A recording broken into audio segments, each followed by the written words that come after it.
Hello, everyone. So, I have been doing this series where I'm addressing questions that you've been asking.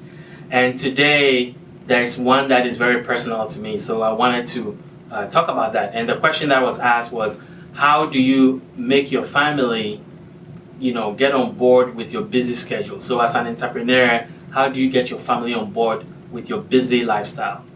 Well, there are two things here. The first one is that before you start your business, you need to really prepare your family.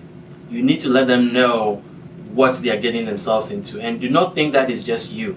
When you start a business, even though you are the one that is going to go out there and pound the pavement, it affects everybody around you. It affects your family, it affects your kids, it affects your spouse, it affects your relationships, your friends.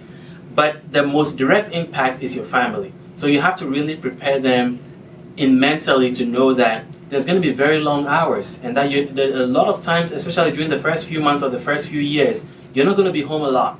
So that's something that you have to put out there. Do not sugarcoat it. Do not lead them on down a false path that things are going to get better very soon, because you don't know. So that's the first one. Second, when you are home, you have to be present. So during the few hours or the few days or if let's say you're home on Saturdays, be present. Don't make it another work day where you're on the computer all the time, you're on the phone all the time, you're just working, and then you make home an extension of work.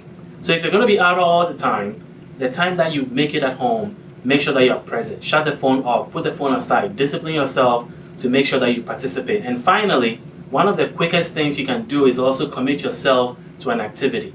Maybe you make breakfast every Saturday morning so that everybody expects and looks forward to that. So that even though you're gone all week, they look forward to the Saturday morning breakfast. And that's something that kids, if you have kids, it will go along very well. So I hope that answers your question.